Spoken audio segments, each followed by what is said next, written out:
역대상 13장 1절로 마지막 14절까지 우리 한 절씩 교독하도록 하겠습니다. 다윗이 천부장과 백부장 곧 모든 장수로 더불어 의논하고 이스라엘의 온 회중에게 이르되, 만일 너희가 선히 여기고 또 우리의 하나님 여호와께로 말미암았으면 우리가 이스라엘 온 땅에 남아있는 우리 형제와 또 저희와 함께 들어있는 성읍에 거하는 제사장과 레위 사람에게 보내어 저희를 우리에게로 모이게 하고 우리가 우리 하나님의 궤를 옮겨오자. 사울 때에는 우리가 궤 앞에서 묻지 아니하였느니라 하매 뭇백성이 이 일을 선히 여기므로 온 회중이 그대로 행하겠다 한지라. 이에 다윗이 애굽의 시올 시내에서부터 하맛 어기까지 온 이스라엘을 불러 모으고 기랏 여아림에서부터 하나님의 궤를 메어 오고자 할세, 다윗이 온 이스라엘을 거느리고 바알라 곧 유다에 속한 기랏 여아림에 올라가서 여호와 하나님의 궤를 메어 오려 하니, 이는 여호와께서 두 그룹 사이에 계심으로 그 이름으로 일컫는 궤라. 하나님의 궤를 새 수레에 싣고 아비나답의 집에서 나오는데 우사와 아이오는 수레를 몰며 다윗과 이스라엘 온 무리는 하나님 앞에서 힘을 다하여 뛰놀며 노래하며 수금과 비파와 소고와 재금과 나팔로 주악하니라. 기돈의 타작마당에 이르러서는 소들이 뛰므로 우사가 손을 펴서 궤를 붙들었더니, 우사가 손을 펴서 궤를 붙들물 인하여 여호와께서 진노하사 치심에 우사가 거기 하나님 앞에서 죽으니라. 여호와께서 우사를 충돌하심으로 다윗이 분하여 그곳을 베레스 우사라 칭하니 그 이름이 오늘날까지 이르느니라. 그날에 다윗이 하나님을 두려워하여 가로되, 내가 어찌 하나님의 궤를 내 곳으로 오게 하리요 하고 궤를 옮겨 다윗성 자기에게 메어 드리지 못하고 치우쳐 가드 사람 오벳 에돔의 집으로 메어 가니라. 하나님의 궤가 오벳 에돔의 집에서 그 권속과 함께 석 달을 있으니라.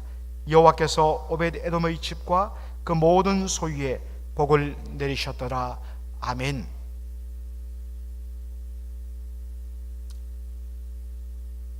어제 역대상 12장은 이제 이스라엘의 12지파 모든 군대가 모여서 헤브론에 7년간 유다 지파의 왕으로 머물러 있던 다윗을 이제 명실공히 온 이스라엘의 왕으로 추대해 갖고 모셔 드리는 장면입니다. 명실공히 모든 이스라엘의 왕이 된 다윗, 그 다윗이 온 이스라엘의 왕이 되어서 제일 먼저 한 일이 뭐냐? 바로 언약궤를 모셔온 사건이었습니다. 자, 말씀을 보면 다윗 왕이 온 이스라엘 백성들에게 이렇게 도전합니다. 우리가 우리 하나님의 궤를 옮겨오자. 사울 때에는 우리가 궤 앞에서 묻지 아니하였느니라 하매라는 말씀으로 되어 있습니다. 그가 왕이 되어서 제일 먼저 한 일은 언약궤를, 여호와의 언약궤를 데려 모셔오자는 것이었습니다. 여러분, 당시 언약궤가 있었던 곳은 어디일까요? 오늘 뒷부분에도 우리가 보면 알겠지만 기랏 여아림에 있는 아비나답의 집에 있었다라고 되어 있습니다. 왜 언약궤가 원래는 성막에 있어야 되는데 이 언약궤가 성막에 있지 않고 왜 기랏 여아림의 여호나답의 집에 그렇게 모셔져 있었을까? 그것도 굉장히 오랜 시간 동안 거기에 머물러 있었습니다. 사울이 왕이 되기 전부터 사울이 오랫동안 통치할 때까지 여전히 여호와의 언약궤는 기랏 여아림에 바로 이 아비나답의 집에 있었다는 것입니다. 왜 이렇게 되었는지 오늘 그 이야기를 다 하면 오늘 정말 이 한 시간이 모자랍니다. 그래서 여러분들이 그 사연을 알기 위해서는 사무엘상 4장부터 여러분께서 6장을 읽어볼 필요가 있습니다. 다윗이 하나님의 언약궤를 옮겨오자 합니다. 현재 있는 곳은 기란 여아림의 아비나답의 집입니다. 그러면 하나님의 교회를 어디로 옮겨오자는 것입니까? 어디로 옮겨오자는 것이죠? 이제 이 본문에는 자세히 나오지 않지만 뒷부분 15장 16장을 보면 그 내용이 잘 나오는데, 바로 다윗이 왕이 되어서 지금 다스리고 있는 예루살렘으로, 다윗성 시온성으로 여호와의 언약궤를 데려오자, 옮겨오자는 것입니다.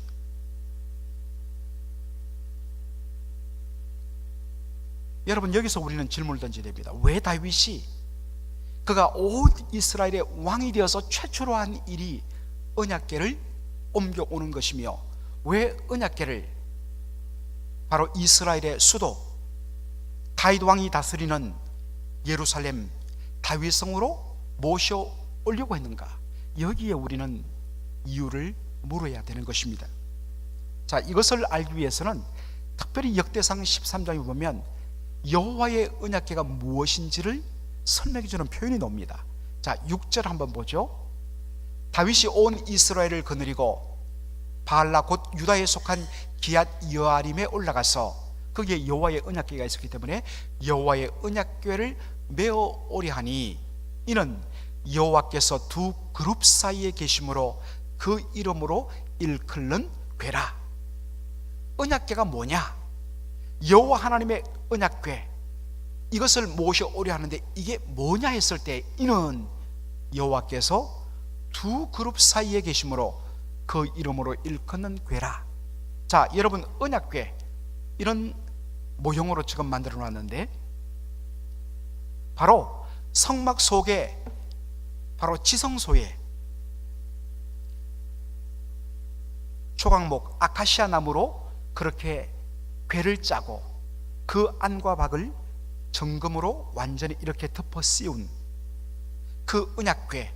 왜 언약궤라 하냐면 그 속에 모세의, 하나님께서 모세에게 주신 십계명 두 돌판이 들어있기 때문에, 바로 언약의 말씀이 들어있기 때문에 언약궤, The Ark of Covenant라고 불렀죠. 그리고 그 언약궤의 뚜껑 역할을 하는 저 위에 보면 그룹, 케루빔, 원래 히브리어로는 케루빔인데 이게 우리나라 말로 번역이 이상하게 되어서 그룹이 되었습니다. 바로 이 두 케루빔, 그룹이 서로를 향하여서 날개를 마주 대하고 있는 형상을 위에 금으로 만들어 붙여라.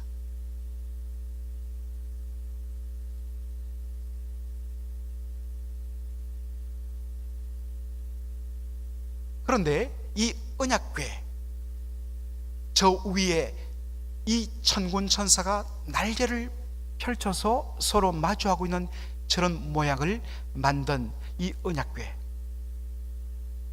저게 뭐냐면 바로 하나님의 보좌 앞, 천상에 있는 하나님의 보좌 바로 좌우에 서서 하나님의 명령을 받들기 위해서 서 있는 바로 천군 천사, 바로 케루빔 그룹을 형상화한 것입니다. 이 케루빔이 어디에 서 있냐면 하나님의 보좌 앞에 서 있습니다.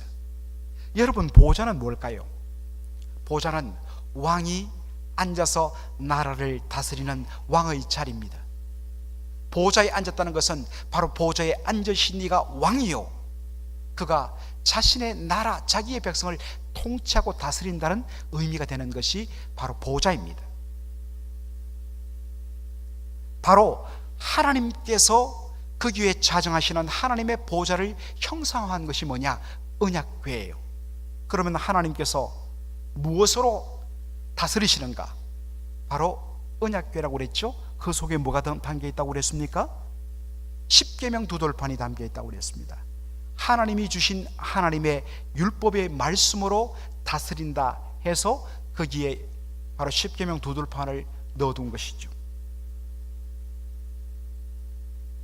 왕이신 하나님께서 그곳에 좌정하시고 거기서 당신의 말씀으로 당신의 백성을 다스린다는 그러한 의미를 담고 있는 것이 뭐냐? 언약궤, 여호와 하나님의 언약궤입니다. 이런 의미를 담고 있는 왕이신 하나님, 그분이 온전히 당신의 백성을 말씀으로 다스리심을 형상화한 이 언약궤를 어디로 모셨다고요? 다윗성으로, 예루살렘으로. 이곳이 어디라고요? 바로 이스라엘의 새로운 왕 다윗이 보좌에 앉아서 다스리는 다윗의 궁전이 있는 바로 시온성, 거기로 언약궤를 모셔온다는 것은 무슨 의미입니까? 지금 다윗은 이스라엘의 막 새 왕이 되었습니다. 명실공히 이제 온 이스라엘 12지파의 왕이 되었어요. 그런데 다윗이 뭐라고 신앙 고백을 하냐면, 언약궤를 모셔드림으로 이스라엘의 진정한 왕은 여호와 하나님이십니다. 저는 하나님의 대리자요 청직입니다. 그리고 이 나라는 하나님의 나라이기 때문에 제 뜻대로 다스릴 수 없습니다. 하나님께서 친히 말씀으로 다스려 주시고 저는 그 말씀 받들어 말씀으로 이 나라를 다스리겠습니다 라는 신앙 고백으로 그가 온 이스라엘의 왕으로 바로 등극한 바로 그때에 그가 했던 첫 번째 일이 뭐냐면 언약궤를 예루살렘 다윗성으로 모셔온 것이었습니다. 얼마나 귀한 신앙 고백인지 모릅니다. 사랑하는 성도 여러분, 여러분의 마음 보좌에는 누가 앉아 있습니까? 진정 여러분들 여러분의 보좌를 하나님께 내어 들으셨습니까? 아니면 하나님은 그저 나의 종교적인 위안을 주일날 주거나 이렇게 토요 새벽에 주며, 그리고 그분은 어떤 의미에서는 우리의 영적인 위로를 주는 역할로, 그리고 내가 뭔가 필요하고 급할 때에 나의 기도를 들어주어서 응답 주는 그러한 역할로 하나님을 제한시켜버리고 내 인생, 내 삶, 내 생각, 나의 물질, 나의 모든 것, 이것은 내가 주인입니다.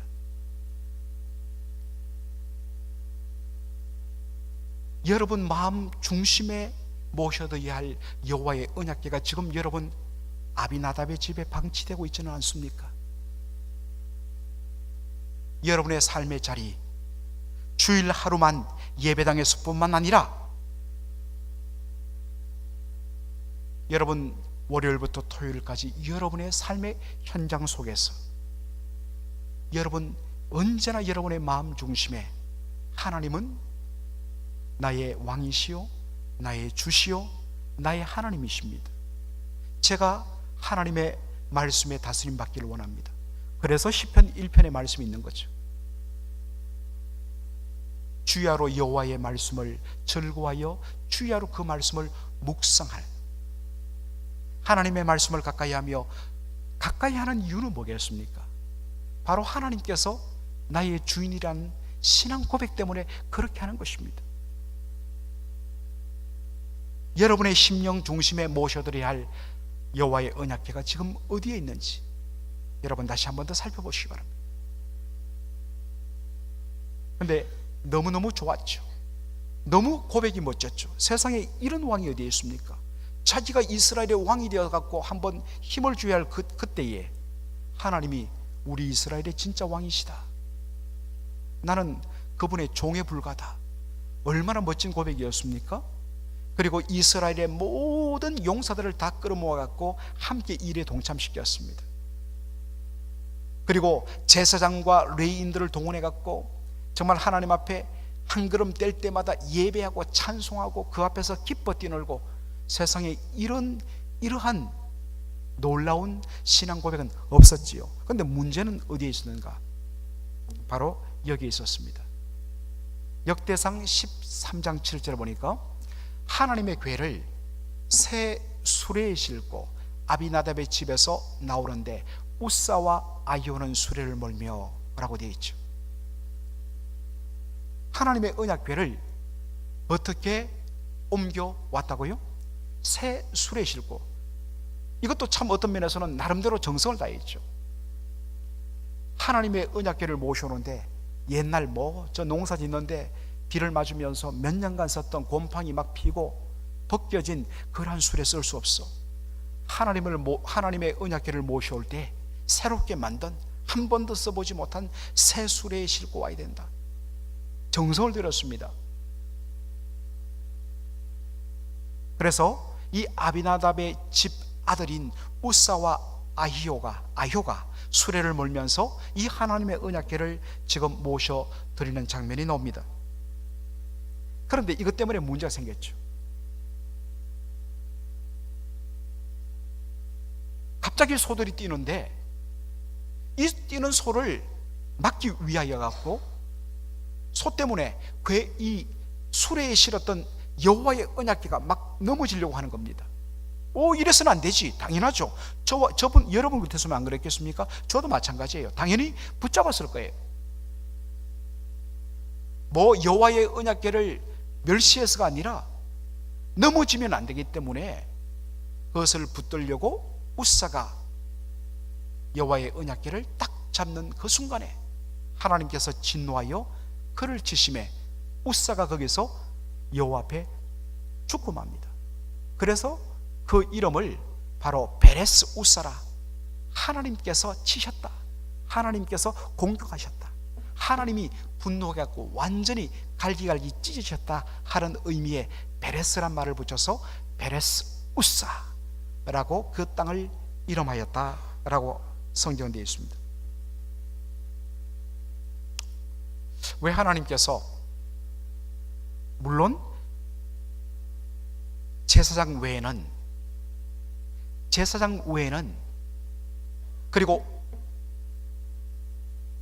그 누구도 이 여호와의 언약궤에 손을 댈 수가 없습니다. 그런 의미에서 여호와의 언약궤에 손을 댔다는 것, 그것은 잘못된 일이죠. 그런데 그가 어떤 의미에서는 나쁜 의도로 여호와의 언약궤에 손을 댄 것도 아닌데 왜 하나님께서 우사를 충돌하고 그를 진노하여서 죽이셨을까? 이것은 또 하나의 어떤 설교 제목이고 이슈라서 오늘은 다루지 않겠습니다. 여기서는 왜 이런 일이 일어났는지 그 원인을 한번 우리가 찾고 이 시간 마치고자 합니다. 여러분, 앞을 보면 다윗이 하나님의 궤를 어떻게 했다고요? 수레에 싣고 그래서 옮겨왔다고 되어 있습니다.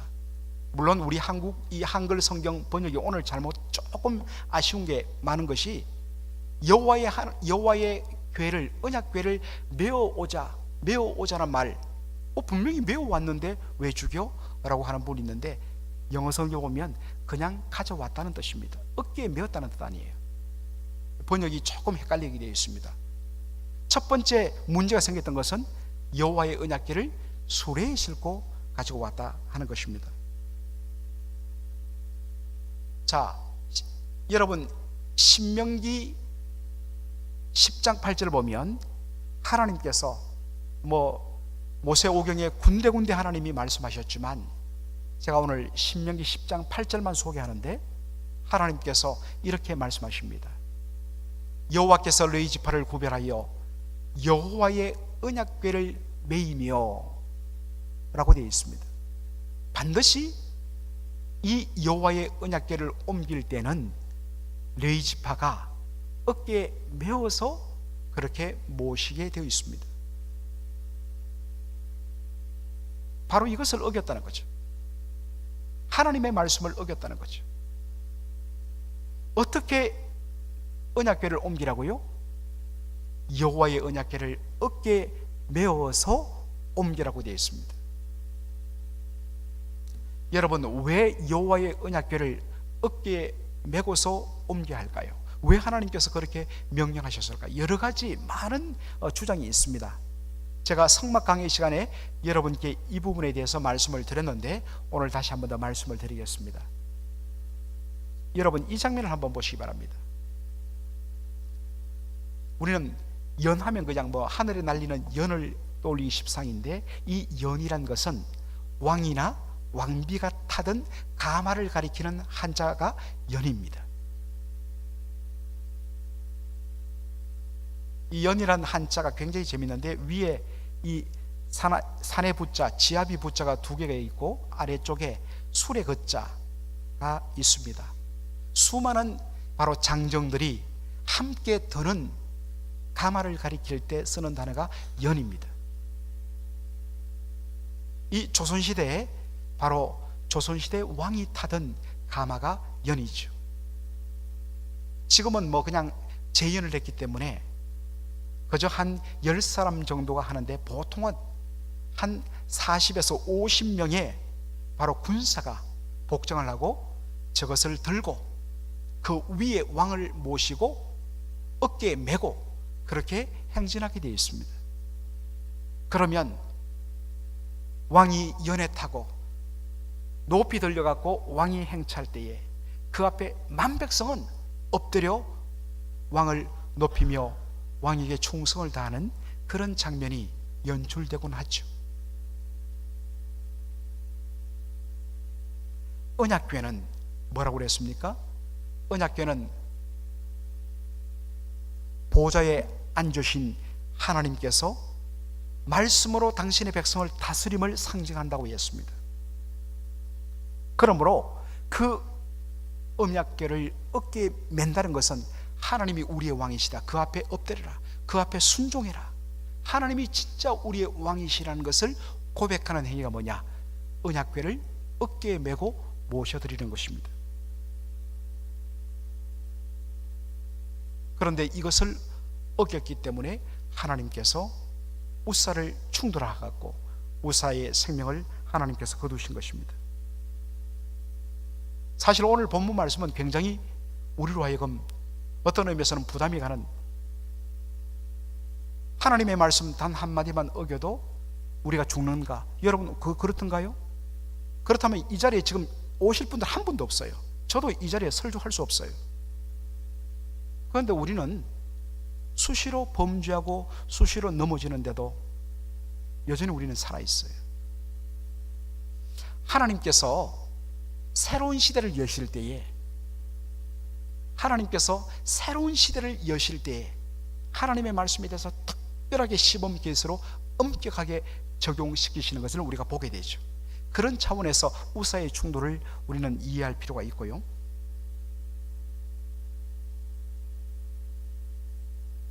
오늘 우리에게 적용한다면 그렇게도 우리는 범죄하고 넘어지고 쓰러짐에도 불구하고 말씀에 불순종함에도 불구하고 수십 번 수백 번 우리는 죽어서 이 자리에 설 수 없음에도 불구하고 하나님께서 우리를 충돌치 아니하시고 우리를 향하여 하나님께서 공격하지 아니하시고 살려주시는 것은 바로 예수 그리스도, 하나님의 아들 그 예수 그리스도의 바로 대속의 보혈의 은혜 때문에, 영단번 속죄의 은혜 때문에 우리가 이대로 서 있는 분명한 신앙 고백이 저희들이 있습니다.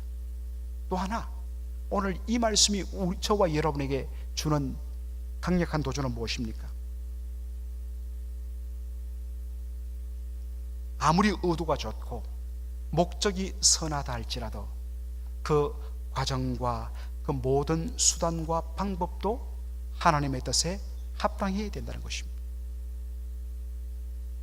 여호와 하나님께서 이스라엘의 진정한 왕이심을 고백하는 의미에서 그가 왕이 되어서 첫 번째 한 일이 여호와의 언약궤를 다윗성으로 모셔드리는 것, 너무나 귀한 일이었습니다. 그러나 진짜 하나님의 말씀으로 이 나라가 온전히 다스려진다면 사소하게 보이는 뭐 굳이 어깨에 메고 수레에 싣고 이게 뭐 중요합니까? 우리는 그냥 쉽게 넘어가기 쉽습니다만, 여러분 언약궤를 모셔오는 이유가 뭡니까? 하나님께서 우리의 왕이시고 하나님이 우리의 왕이심을 온전히 고백하는 것이 뭐냐면 말씀으로 철두철미하게 다스림 받는 것 아닙니까?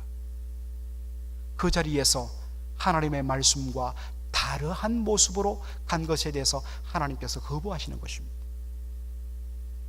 이왕 우리가 예수를 믿고 은혜 생활을 해야 된다면 목적만 선하면 되고 과정은 조금 대충 해도 문제가 없다고 생각하는 이러한 부분에서 내려놓고, 목적도 선해야 되지만 과정도 하나님의 말씀에 충실해야 되고, 너무나 오랫동안 우리는 우리의 오랜 전통과 우리의 습관, 어떤 의미에서는 이것이 하나님의 말씀보다 자신의 주장과 자신의 주관적인 생각과 자신의 오랜 전통과 자기의 관습이 하나님의 말씀보다 앞서서 자리를 차지하고, 또 우리 같은 경우에, 많은 경우에 너무나 신앙생활을 내 편의 중심으로 철두철미하게 자기가 짜놓은 자기 틀대로 그렇게 쉽게 하나님의 말씀을 벗어나서 자기 멋대로 그렇게 하는 경우가 있습니다. 하나님 그것을 원치 않는다는 것입니다.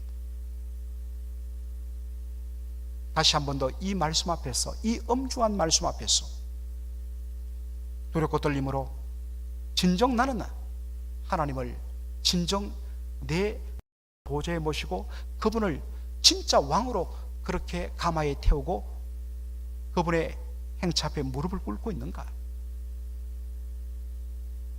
두렵고 떨림으로 오늘 이 말씀을 대하면서 내일 거룩한 하나님의 영광의 임재를 기다리는 주일 예배를 준비하는 저와 여러분 되기를 주의 이름으로 축원합니다. 아멘. 기도하겠습니다.